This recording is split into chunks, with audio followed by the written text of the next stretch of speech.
Hi అండి అందరికీ. ముందుగా అందరికీ advance happy Sankranti. Sankranti special కొన్ని పిండి వంటలు చేసుకున్నాము. ఎప్పుడు ఒకేలాంటి మురుకులు కాకుండా ఇలా డిఫరెంట్గా చేసుకోండి, చాలా టేస్టీగా ఉంటాయి. ఈ గ్లాస్తో కొలత అన్నీ ఈ గ్లాస్తోనే వేసుకోవాలి. నేను ఆల్రెడీ గ్లాస్తో అన్నీ తీసి పెట్టుకున్నా. సో ఇప్పుడు ఇవన్నీ ఫ్రై చేసుకున్నాను. ఫ్రై చేసి అప్పుడు చెప్తా ఇవి ఎంత వేసుకోవాలి అని. ఇప్పుడు ఒక కడాయి పెట్టుకొని జీలకర్ర, మెంతులు, ధనియాలు వేసుకోవాలి. నేను 2 గ్లాసుల బియ్యం వేసుకున్నాను కాబట్టి సో దానికి సరిపడా ఒక్కొక్క స్పూన్ చొప్పున జీలకర్ర, మెంతులు, ధనియాలు వేసుకున్నా.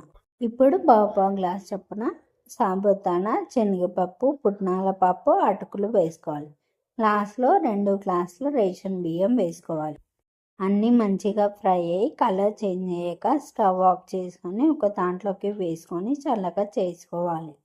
చల్లగా అయ్యాక పౌడర్లా మిక్సీ పట్టుకోవాలి. ఇప్పుడు పౌడర్ని జల్లించుకొని పక్కన పెట్టుకోవాలి. ఇప్పుడు ఒక గిన్నెలో గ్లాసున్నర వాటర్ పోసుకోవాలి. ఎందుకంటే నేను 2 గ్లాసులు బియ్యం తీసుకున్నా కాబట్టి గ్లాసున్నర వాటర్ కరెక్ట్గా సరిపోతాయి.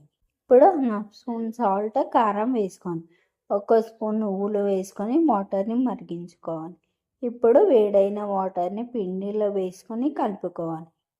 ఇప్పుడు మురుకులు ప్రెస్ చేసేదానికి ఆయిల్ రాసుకొని సరిపడినంత పిండి పెట్టుకోవాలి.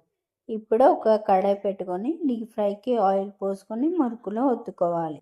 మంచిగా ఫ్రై చేసుకొని ప్లేట్లోకి తీసుకోవాలి. అలానే అన్ని మురుకులు చేసుకోవాలి. సాబుదానా, అటుకులు వేసి చేసాం కాబట్టి మురుకులు వైట్ కలర్లో ఎంత బాగున్నాయి కదా. అంతే అండి, సంక్రాంతి స్పెషల్ వేడి వేడి మురుకులు రెడీ అయ్యాయి. మేము మురుకులు ఒకటే చేసుకోలేదు, వేరే పిండి వంటలు కూడా చేసుకున్నాము.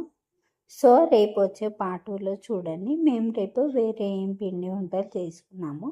నా వీడియో నచ్చితే ఒక లైక్ ఇవ్వండి ఫ్రెండ్స్. బాయ్.